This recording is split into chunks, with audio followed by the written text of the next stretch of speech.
आपका थोड़ा परिचय करवाना था, इसलिए मैंने आपको। बोलिए जी महाराज साहब की आज्ञा से। पृष्ठ 126 नहीं है, सॉरी 124 है। 124 124 124 पर सेकंड पैराग्राफ। और पर्युषण पर्व के 7वें दिवस पर छठे वर्ग का 15वां अध्ययन अतिमुक्त कणगार का वर्णन और हमारा चल रहा था। कल हमने जाना था, कहाँ तक जाना था उसे कुछ एक भजन के माध्यम से समझेंगे। गौतम स्वामी को देखकर अतिमुक्त कुमार जो अपने सखाओं के साथ खेल रहे थे, वे गौतम स्वामी को देखकर उनके पास आते हैं और क्या कहते हैं, कहाँ से हो आए कहाँ जाना, कहो मुनिवर सारा अफसाना। कहाँ से हो आए कहाँ जाना, कहो मुनिवर सारा अफसाना। सूरज तपता जलती धरा, नंगे पाँव क्यों चलना पड़ा। घर घर मांग रहे खाना, कहो मुनिवर सारा अफसाना। पंच महाव्रत धारी हम, कहलाते अनगारी हम। मधुकर भिक्षा ही पाना, सुनो हेवंता ये अफसाना। ले चलता घर अपने तुम्हें, भिक्षा मिलेगी खूब तुम्हें। अंगुली पकड़ मेरे संग आना, कहो मुनिवर सारा अफसाना। महलों में लेकर आया है, एवंता हर्षाया है। माता जी भोजन बहराना, कहो मुनिवर सारा अफसाना। एवंता कुमार या अतिमुक्त कुमार गौतम स्वामी को अपने महलों में किस प्रकार से लेकर आ रहे हैं। तैनंसा श्री देवी भगवन गोयमम यजमानम पासई, पासिता हठ तुठ जाव आसनाओ अबुठिता जेनेव भगवन गोयमे तेनेव उवा गया। भगवन गोयमम तिखुतो आया हिनं कया हिनं करेई। करिता वंदई नमन सई, वंदिता नमन सित्ता व्यूलेनं। हसनं पानं खाइम साई मेनं, पडिला भेई जाव पडी विसर्जयी। तैनं से अयमुत्ते कुमारे भगवन गोयमम एवं व्यासी, कहिर्नं भन्ते तुभ्ये परिवसः। तैनं भगवन गोयमे अयमुत्तं कुमारं एवं व्यासी, एवं खलु देवानुप्रिया मम धम्माय रिये। धम्मो वयसय भगवन महावीरे, आय गरे जाव संपाव्यू कामे। इहेव पुलासपुरस् नैरस्य बहिया, सिरिवणे उज्जाने अह पडिग्गहम। उग्गहम उग्गिणहिता संजमेनं तवसा, अप्पानं भाव्यमाणे विहरई। तत्थनं अम्हे परिवसामो। भगवान गौतम को आते हुए देखकर रानी श्री देवी अत्यंत प्रसन्न हुई। आसन से उठकर वह 7-8 चरण उनके सामने गई और भगवान गौतम को 3 बार विधि युक्त वंदन नमस्कार कर उच्च भावों सहित अशन पान खादिम और स्वादिम चारों ही प्रकार का आहार बहराया, उन्हें विसर्जित किया अर्थात भवन द्वार तक उन्हें पहुँचाने गई। इसके बाद अतिमुक्त कुमार ने भगवान गौतम स्वामी से प्रश्न पूछा, भगवान आप कहाँ रहते हैं। अतिमुक्त कुमार के प्रश्न के उत्तर में गौतम स्वामी कहते हैं, त्रिशला के नंद मेरे गुरुवर हैं, बाग में पुर के बाहर हैं। त्रिशला के नंद मेरे गुरुवर हैं, बाग में पुर के बाहर हैं।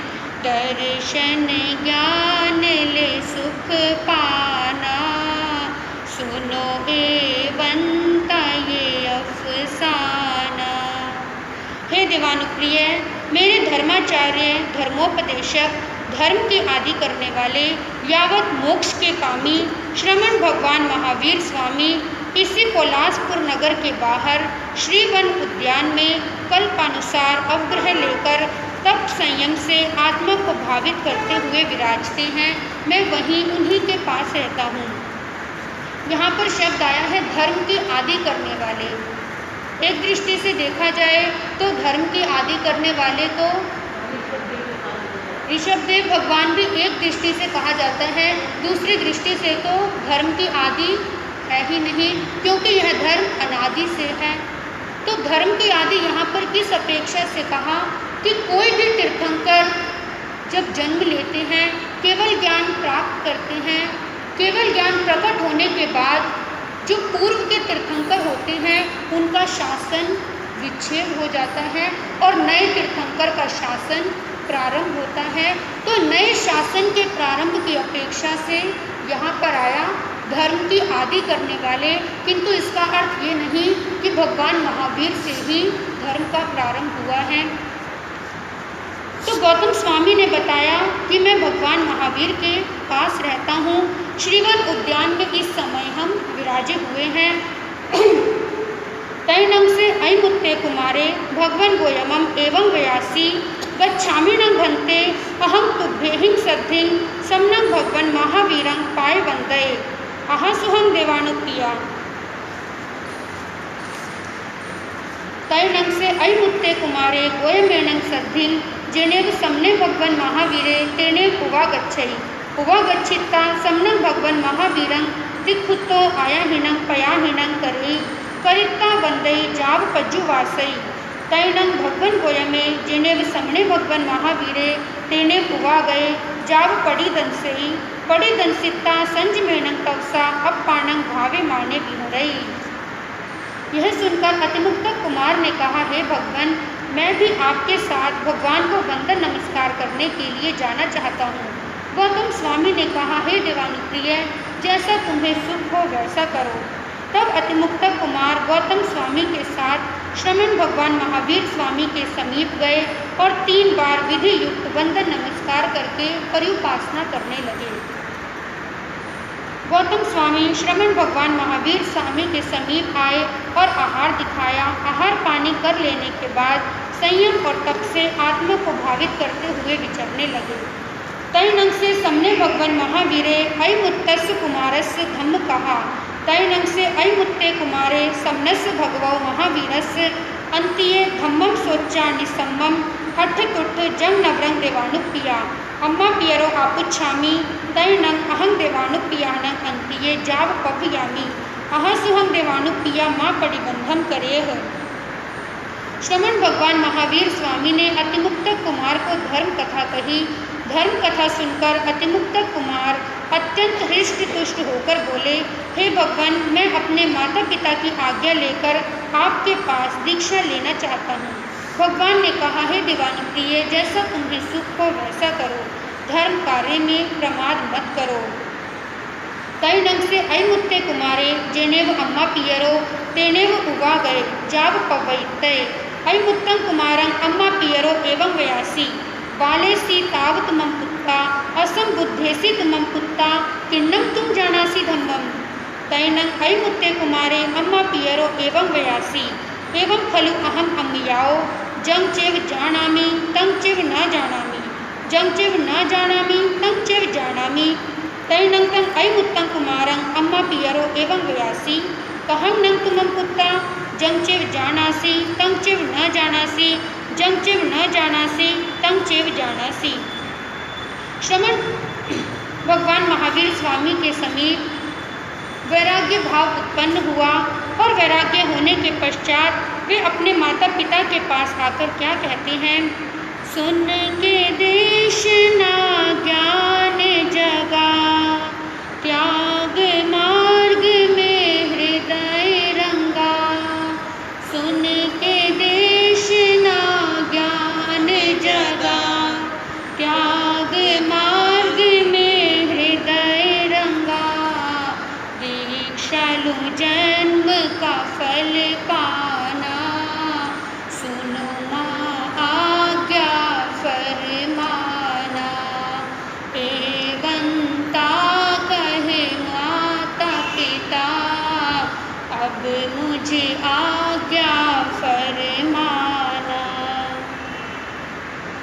अतिमुक्त कुमार दीक्षा की आज्ञा मांग रहे हैं और माता पिता उन्हें क्या कहते हैं, क्योंकि बहुत छोटी सी उम्र है और छोटी सी उम्र का बच्चा माता पिता के पास आकर एक ही देशना, एक ही प्रवचन सुनता है और आकर दीक्षा की आज्ञा मांगने लगता है, तो यह सहज ही है कि माता पिता को आश्चर्य निश्चित रूप से होगा ही। और आश्चर्य होने के साथ वे अतिमुक्त कुमार को क्या कहते हैं, हे पुत्र, तुम अभी बच्चे हो, तुम्हें तत्वों का ज्ञान नहीं है। हे पुत्र, तुम धर्म को कैसे जान सकते हो। यह सुनकर अतिमुक्त कुमार कितनी सुंदर, कितनी विशिष्ट और कितनी दार्शनिक बात में माता पिता को उत्तर देते हैं। वे कहते हैं कि हे माता पिता, मैं जिसको जानता हूँ उसको नहीं जानता और जिसको नहीं जानता उसको जानता हूँ। अब यदि आपके समक्ष कोई ऐसा कहे तो निश्चित रूप से समझ में आता है कि ये कैसी पहेली है कि मैं जिसको जानता हूँ उसको नहीं जानता और जिसको नहीं जानता उसको जानता हूँ। यद्यपि माता पिता भी धार्मिक श्रावक श्राविका थे, भगवान के उपासक थे, किंतु उस छोटे से बच्चे की ऐसी गंभीर बातें उनकी समझ में नहीं आई और वे अतिमुक्त कुमार से पूछते हैं कि पुत्र, इसका क्या अभिप्राय है, तुम ये कौन सी पहेली कह रहे हो, हमें समझ में नहीं आई। तैनंग से अयि मुत्ते कुमारे अम्मा पियरो एवं वयासी जानामि अहं अम्मयाओ जहाँ जायनं अवश्यं मरियवम न जानामि अहं अम्मयाओ काहे वा कहिं वा कहं वा केचिदेन वा न जानामि अहं अम्मयाओ केहिं कम्मायणिहिं जीवा निरय्ये त्रिख जोनिये मनुष्य देवेषु उपवज्जन्ति जानामि नं अम्मयाओ जहाँ सहिं कम्मायणिहिं जीवा निरय्ये जाव उपवज्जन्ति एवं खलु अहम अम्मयाओ जं चैव जानामि तं चैव न जानामि जं चैव न जानामि तं चैव जानामि तं इच्छामि न अम्मयाओ तुभ्येहि अपनुन्नाय जाव पवैते। जब अतिमुक्त कुमार से माता पिता ने प्रश्न पूछा था कि तुम तो बच्चे हो और तुम धर्म का स्वरूप क्या जानते हो, तब अतिमुक्त कुमार ने उनको ऐसी विशिष्ट बात कही थी जो कि माता पिता के समझ से बाहर थी। तो अब अतिमुक्त कुमार उसका विश्लेषण करते हुए समझाते हैं कि मैंने सबसे पहले कहा जिसे मैं जानता हूँ उसे नहीं जानता, यानी इसका तात्पर्य है कि माता पिता, मैं ये तो जानता हूँ कि जिस जीव ने जन्म लिया है वह अवश्य ही मृत्यु को प्राप्त होगा। कोई भी ऐसा जीव नहीं है पूरे संसार में कि जो जन्म तो ले किंतु जन्म के पश्चात मृत्यु को प्राप्त ना हो, यानी कि जन्मने वाला मरता भी अवश्य ही है। किंतु मैं ये नहीं जानता कि जो जिसने जन्म लिया है और जो मृत्यु को प्राप्त हो रहा है वह कहाँ जा रहा है, किस गति में, किस जाति में, किस योनि में जाकर वह उत्पन्न होने वाला है, इसको मैं नहीं जानता। इसलिए मैंने कहा कि जिसे मैं जानता हूँ उसे मैं नहीं जानता। फिर दूसरी बात मैंने कही कि जिसे मैं नहीं जानता उसे जानता हूँ।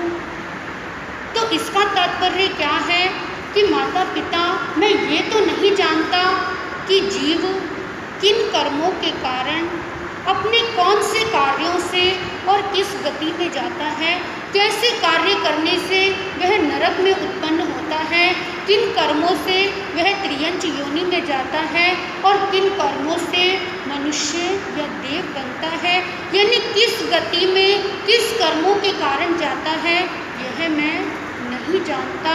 किंतु इतना मैं जानता हूँ कि प्रत्येक जीव अपने अपने ही कर्मों के फल के अनुसार और गति और जाति में उत्पन्न होता है।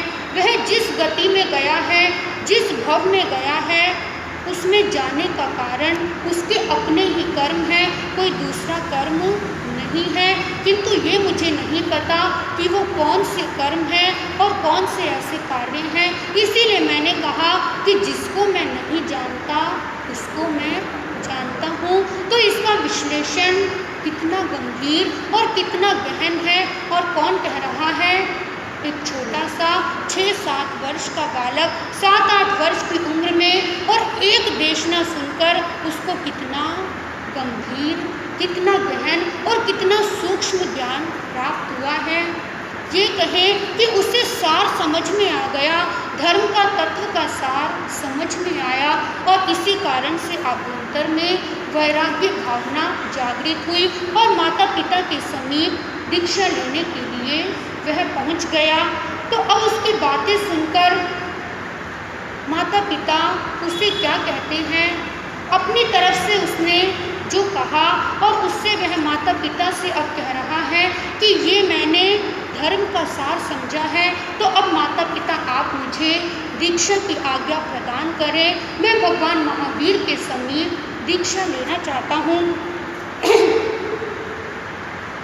तैनंतं ऐमुत्तं कुमारं अम्मा पियरो जाहिनो संचायन्ति बहुहिन आघवणाहिन जावतं इच्छामो ते जाया एक दिवसम अभी राय सिरिंग पासे तय तैनं से ऐमुत्ते कुमारे अम्मा पियु वयनम अणुवर्तमाने तुसीणीय संचित्तै अभिसेयो जहाँ महाबलस निखमनं जाव समायम मायाइन एकारस अंगाइन अहिजय बहुइन वासाइन सामान्य परियाओ गुणरायणं जाव विपुले सिद्धे।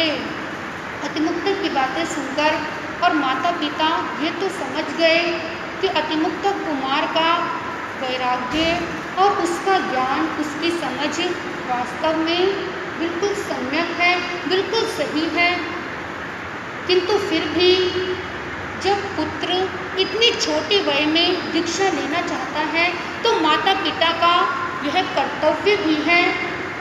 जो जागरूक माता पिता हैं, उनका कर्तव्य होता है कि वे उसके वैराग्य की पूरी परीक्षा लें कि इसका जो वैराग्य है कहीं कुछ क्षणों का तो नहीं है, किसी लोभ, किसी लालच, किसी आकर्षण में फंसकर यह दोबारा स्खलित तो नहीं होगा, संयम से गिरेगा तो नहीं। केवल ये परीक्षा करने के लिए उन्होंने अतिमुक्त कुमार को क्या कहा कि हे पुत्र, हम एक दिन के लिए तुम्हारी राज्यश्री देखना चाहते हैं।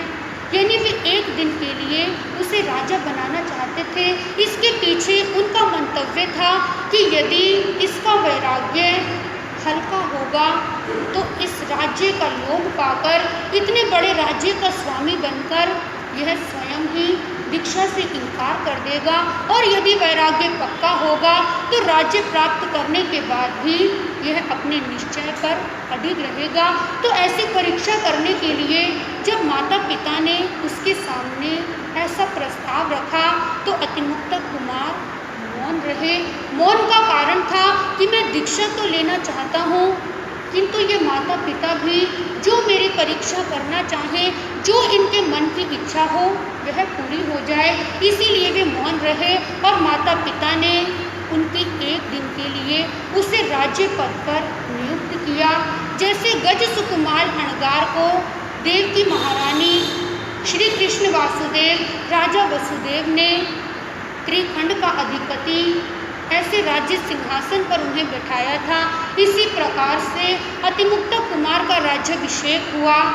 किंतु राज्याभिषेक होने के पश्चात जब माता पिता ने पूछा कि पुत्र, अब तुम्हारा क्या विचार है, अब तुम क्या चाहते हो, तब भी वे अपने निश्चय पर अडिग थे और उन्होंने कहा कि मेरी यही आज्ञा है कि मेरी दीक्षा की तैयारी की जाए। तो इस प्रकार से उन्हें दीक्षा की आज्ञा प्राप्त हुई और श्रमण भगवान महावीर स्वामी के समीप जाकर उन्होंने दीक्षा अंगीकार की। दीक्षा अंगीकार करके सामायिक आदि 11 अंगों का अध्ययन किया, बहुत वर्षों तक श्रमण पर्याय का पालन किया और अंत में विपुल गिरी पर जाकर गुणरत्न संवत्सर आदि तपस्याएं की और संखारा करके विपुल गिरी पर जाकर सिद्ध बुद्ध और मुक्त हुए। बोलिए अतिमुक्तक अणगार की जय। 15वां अध्ययन समाप्त। मुख्य भाव 16 अध्ययनस्य एवं खलु जम्बू तेनं कालेनं तेनं समयनं वानारसीय नैर्ये काम महावने चेये तत्र वानार्षीय अलख्य नामम राया होता तेनंग कालेनंग तेनंग समयनंग समने भगवान महावीरे जाव विहरई परिसर निगया तैनंग अलख्य राया इमी से कहाय लधट्ठे समाने हठ तुठ जहाँ कूणिये जाव पज्जु वासई धम्म कहा तैनंग से अलख्य राया समनस भगवो महावीरस्य अंतिये जहाँ उदायणे तहाँ निखंते नवरंग जेठंग पुत्तंग रज्जे अहि सिंचई एकारस अंगायंग बहुवासा पर्याव जाव विपुले सिद्धे एवं खलु जम्बू समनेनंग जाव छठमस वगस्य अय मठ्ठे पणत्ते। जम्बू स्वामी सुधर्मा स्वामी से प्रश्न करते हैं, भगवान महावीर स्वामी द्वारा प्ररूपित छठे वर्ग के प्रथम 15वें अध्ययन का भाव मैंने आपके श्रीमुख से सुना, अब कृपा करके 16वें अध्ययन के भाव कहें। तब सुधर्मा स्वामी फरमाते हैं, हे जम्बू, उस काल उस समय में वाराणसी नाम की नगरी थी। वहाँ काम महावन नामक उद्यान था। अलक्ष नाम का राजा राज्य करता था। उस काल उस समय में श्रमण भगवान महावीर स्वामी नगरी के बाहर काम महावन उद्यान में पधारे। परिषद वंदन करने गई। महाराजा अलक्ष भी पौनिक राजा के समान भगवान को वंदन करने गए। वंदन नमस्कार कर भगवान की सेवा करने लगे। भगवान ने धर्म कथा कही। धर्म कथा सुनकर राजा अलक्ष के हृदय में वैराग्य उत्पन्न हो गया और भगवान के पास उदयन राजा के समान उन्होंने दीक्षा अंगीकार की। केवल इतना ही अंतर है कि उदयन राजा ने अपना राज्य अपने भांजे को दिया था और इन्होंने अपना राज्य अपने पुत्र को देकर और दीक्षा अंगीकार की थी।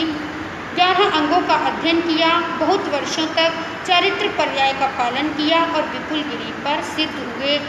श्री सुधर्मा स्वामी अपने शिष्य जम्बू स्वामी से कहते हैं, हे आयुष्मान जम्बू, श्रमण भगवान महावीर स्वामी ने अंधगढ़ सूत्र के छठे वर्ग में ये भाव कहे हैं। जैसा मैंने सुना वैसा तुमने कहा है। छठा वर्ग समाप्त। 7वां वर्ग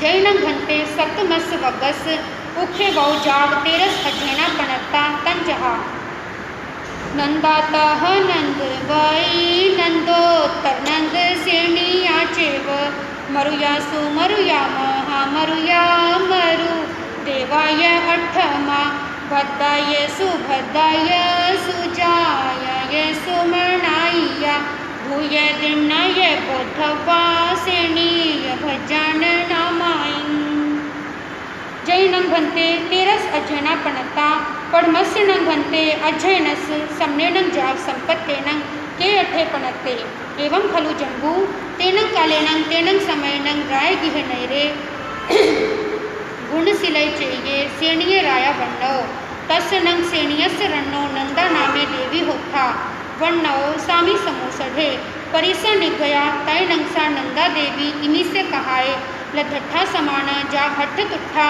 कोडुम्बियपुरी से सद्दा गई सद्दा विता जानम दुरुहई जहाँ पौमा वई जाव एकारस अंगाइन अहि चित्ता बीसंग वासाइन परियाओ जाव सिद्धा एवं तेरस्वी नंदागमेन नेयवाओ निखे वो सतमो वको समत्तो। जम्बू स्वामी पुनः सुधर्मा स्वामी से प्रश्न करते हैं और सुधर्मा स्वामी उनके उत्तर में कहते हैं कि हे जम्बू, श्रमण भगवान महावीर स्वामी ने 7वें वर्ग में 13 अध्ययन करे हैं, जो कि इस प्रकार हैं। नंदा नंदवती नंदोत्तरा नंद श्रेणिका मरुता सुमरुता महामरुता मरुद्देवा भद्रा सुभद्रा सुजाता सुमनातिका और भूतदत्ता। ये 13 नाम श्रेणिक राजा की रानियों के हैं। 7वें वर्ग के 13 अध्ययन इन्हीं रानियों के नाम से हैं। पुनः जम्बू स्वामी पूछते हैं कि भगवान इन 13 अध्ययनों में से प्रथम अध्ययन के क्या भाव हैं। तब सुधर्मा स्वामी फरमाते हैं कि हे जम्बू, उस काल उस समय में राजगृह नाम का नगर था। उसके बाहर गुणशीलक उद्यान था। श्रेणिक राजा राज्य करते थे। उनकी रानी का नाम नंदा था। किसी समय वहाँ श्रमण भगवान महावीर स्वामी पधारे। परिषद वंदन के लिए निकली। भगवान का आगमन सुनकर महारानी नंदा अत्यंत हृष्ट तुष्ट और प्रसन्न हुई। सेवक पुरुषों को बुलाया। धर्म रथ सजाकर लाने की आज्ञा दी। धर्म रथ पर आरूढ़ होकर पद्मावती रानी के समान नंदा रानी भगवान को वंदन नमस्कार करने गई। भगवान ने धर्म कथा कही और उसे सुनकर उनके हृदय में वैराग्य उत्पन्न हुआ। महाराजा श्रेणी की आज्ञा लेकर भगवान के समीप दीक्षा अंगीकार की। 11 अंगों का अध्ययन किया। 20 वर्ष तक संयम पर्याय का पालन किया। सिद्ध, बुद्ध और मुक्त हुई। इसी प्रकार नंदवती आदि 12 अध्ययनों का भाव जानना चाहिए। हे जम्बू, श्रमण भगवान महावीर स्वामी ने 7वें वर्ग के भाव इस प्रकार कहे हैं। 7वां वर्ग समाप्त। 8वां वर्ग जैनं भन्ते समनेनं जाव संपत्तेनं अठमस अंगस अंतगढ़ दसानं सतमस वगस अयमठे पणत्ते। अठमस नंग भन्ते वगस अंतगढ़ दसानं समनेनं जाव संपत्तेनं के अठे पणत्ते। एवं खलु जम्बू समनेनं जाव संपत्तेनं अठमस अंगस अंतगढ़ दसानं 10 अज्ञेना पणत्ता। तंजहा काली सुकाली महाकाली कन्हा सुकन्हा महाकन्हा वीर कन्हा ये बुद्धवा राम कन्हा तहे वय पीयूसेन कन्हा नवमी दशमी महासेन कन्हाय। जम्बू स्वामी श्री सुधर्मा स्वामी से प्रश्न करते हैं और उनके प्रश्न के उत्तर में श्री सुधर्मा स्वामी कहते हैं, हे आयुष्मान जम्बू, श्रमण भगवान महावीर स्वामी ने 8वें वर्ग अंतकृत दशांग सूत्र के 8वें वर्ग में 10 अध्ययनों का कथन किया है। उनके नाम इस प्रकार हैं: काली सुकाली महाकाली, कृष्णा सुकृष्णा महाकृष्णा, वीर कृष्णा राम कृष्णा, पितृसेन कृष्णा और महासेन कृष्णा। जैनं भन्ते अठमस वगस 10 अध्ययना पणत्ता। पढ़मस नंग भन्ते अध्ययनस समनेनं जाव संपत्तेनं के अठे पणत्ते। एवं खलु जम्बू तेनं कालेनं तेनं समयनं चंपा नामम नयरी होत्था पुण्य भद्दे चेये कोणीय राया तत्थनं चंपाय नैरिये सेणियस रन्नो भज्जा कोणियस रन्नो चुल्ल मावया काली नामम देवी होत्था वर्णो। जहाँ नंदा जाव समयम मायाइन 11 अंगाइन अहिजई बहुहिं चौथ छठ अठमेहिं जाव अपाणं भावे माने विहरई। जम्बू स्वामी ने फिर पूछा, भगवान 8वें वर्ग के 10 अध्ययनों में से पहले अध्ययन में भगवान ने क्या भाव कहे हैं? सुधर्मा स्वामी ने कहा, हे जम्बू, उस काल उस समय में चंपा नाम की नगरी थी। पूर्णभद्र नाम का उद्यान था। कौणिक राजा राज्य करता था। श्रेणिक राजा की रानी और कौणिक राजा की लघु माता काली देवी थी। काली देवी ने नंदा रानी के समान श्रमण भगवान महावीर स्वामी के समीप दीक्षा लेकर सामायिक आदि 11 अंगों का अध्ययन किया। उपवास, बेला तेला आदि बहुत सी तपस्याएं करती हुई विचरने लगी। अब काली रानी किस प्रकार से तपस्याएं करेंगी और रानियां किस प्रकार विभिन्न प्रकार की तपस्याओं से अपनी आत्मा को शुद्ध परिशुद्ध बनाकर और किस प्रकार केवल ज्ञान केवल दर्शन को प्रकट कर मोक्ष को प्राप्त करती हैं, ये सभी का वर्णन आपके समक्ष आएगा। आप आएंगे, सुनने से ज्ञात होगा। इसमें ये जान लें कि ये जो काली आदि 10 रानियों का वर्णन आ रहा है, ये 10 रानियाँ वही हैं जो कि कौणिक राजा और महाराजा चेतक के युद्ध में इन काल आदि 10 कुमार जो मृत्यु को प्राप्त हुए थे, ये 10 माताएं उन 10 की माताएं हैं। औपातिक सूत्र में उनके युद्ध का वर्णन आता है। रथ मुसल संग्राम और शिलाकंटक संग्राम, ये महासंग्राम हुआ। 1 करोड़ 80 लाख मनुष्यों की हत्या इन संग्रामों में हुई। सबसे ज़्यादा महासंग्राम हुआ था और उसमें जो काल आदि 10 कुमार मृत्यु को प्राप्त हुए थे, उन्हीं की ये 10 माताएं भगवान के समीप दीक्षा अंगीकार करके और मोक्ष को प्राप्त करती हैं। इनका वर्णन आएगा। श्री आगमे तिरहे पैनत्ते तन जहाँ सुत्तागमे अत्थागमे तदुभयागमे एवा श्रीयागम ज्ञान के विषय जे कोई अतिचार लगा हो ते में आलोम जम्बा इधंग बच्चा मेलियंग हीनक खरंग अच्छा खरंग पय हीनंग विनय हीनंग जोग हीनंग घोष हीनंग सुट्ठू दिन्नंग दुट्ठू पड़िछियंग अकाले कौ सज्जाओ कालेन कौ सज्जाओ असज्जायंग सज्जायंग सज्जायंग न सज्जायंग घंटा घंटा विचारता ज्ञान में ज्ञानवंत पुरुष की कोई अविनय आशाधना की हो। तस्मिच्छामि दुर्गेणं तस्मिच्छामि